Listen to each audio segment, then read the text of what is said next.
Hey guys, Lyra Linx here, and I'm back with chapter 11 of I Miss You. We're starting to get to the end. There are 13 chapters, so I'm excited to see what'll happen here. Seems just about as long as anything else, so I'll get right into it.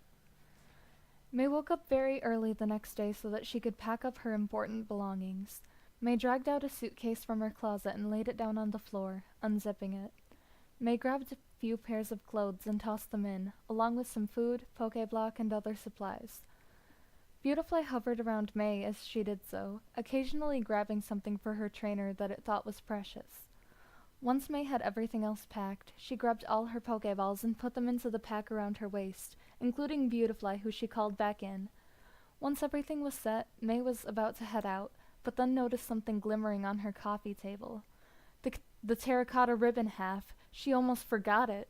She scolded herself for nearly forgetting such a precious gift as she placed it into her pack.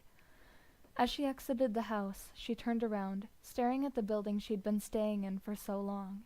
She had so many good memories that were made in this house, but she knew she had to leave. "Goodbye," she whispered. May began to walk to the dock, staring down at a map for directions. She just needed to walk until she got out of the forest, past a large clearing, and then the dock should begin to come into view. May felt like crying as she watched the trees disappear behind her.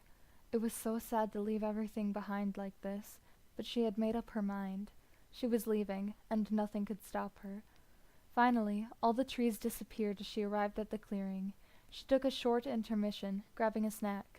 Before she could even take a bite, though, a certain somebody appeared behind her and grabbed onto her shoulders. "Going somewhere?" May spun around, dropping her snack, and seeing Drew standing there, eyes ablaze with anger and disappointment. "You're leaving." It wasn't a question. Drew could see the suitcase. May just stared at him, not knowing what to say. She knew that even if she didn't say anything, she'd leave Drew heartbroken. "May, why do you choose him?" Drew's eyes began to water. May had never once seen him cry, so this came as a shock to her. What's so special about him, anyway? May stared down at her feet as tears began to fall from Drew's eyes. She didn't want to do this, but she had to reject him.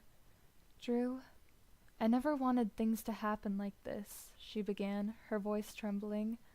"But they have, so—" May had to take a deep breath before continuing on. She looked Drew straight in the eyes and said, "I like you. I do. But as a friend." Drew still didn't understand. "Why only as a friend? I've tried everything to win you over. Why, May?"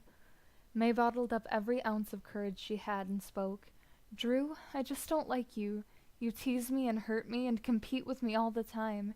Even if I did like you, I doubt a relationship like ours would last very long." May tried to stay strong as she looked into Drew's hurt eyes. He looked shattered, as if no one would be able to piece him back together.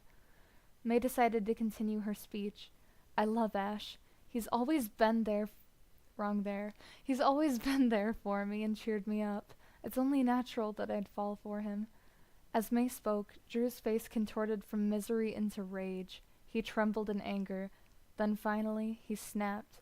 He ripped the suitcase out of her hands and threw it to the side. He then grabbed her by the wrists and pulled her to the ground. Oh shit. Oh shit. She fell hard, her face smashing hard into the dirt. May screamed as she hit, her nose beginning to drip with blood. "Oh dang." Drew, what are you doing?" she cried out as she stumbled to get back up. He pushed her back down again and pulled something out from his pocket. Rope. "Oh my gosh, I wrote this. I didn't want to have to do this, May, but there's no other option." He grabbed her hands and tied them together tightly, so tightly that May yelled out as he tied them. He then bound her feet as well. "Drew, why are you doing this?" she sobbed as she struggled to get free. "If you don't get on the ship with Ash, he'll forget about you and I can keep you all to myself." Oof.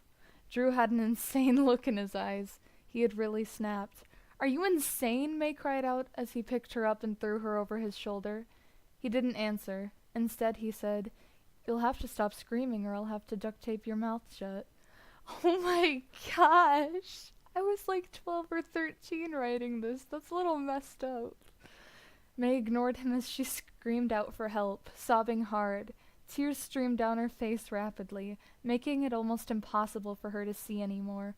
Why are you crying? Drew asked as he stroked her face. We're going to be happy together here.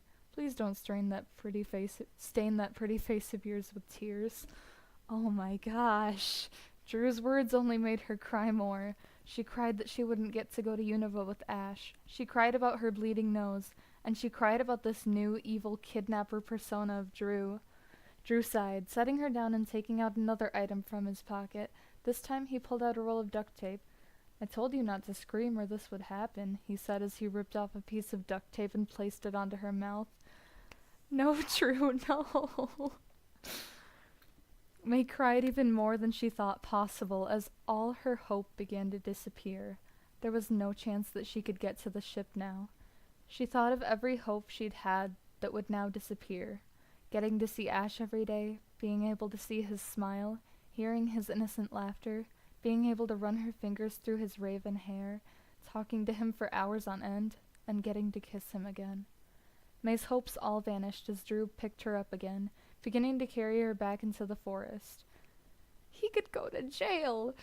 We're about to begin a new life together, May, he said with a psychotic smile on his face. Oh, that's so weird.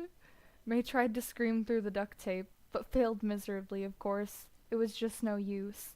Now that he had her in his grasp, he didn't intend to ever let go. But some people had other plans. Drop her now, shouted a familiar voice. May looked up through blurry eyes. As she blinked away the tears, two people came into view. Leaf and Gary had come to rescue her. Yay! Ending on cliffhangers as usual. Gosh, Drew got violent. I always felt that if a character didn't get choosed or I needed an enemy that they had to be overly intense. Doesn't help that I used to watch a lot of kidnapping shows and such. That's messed up.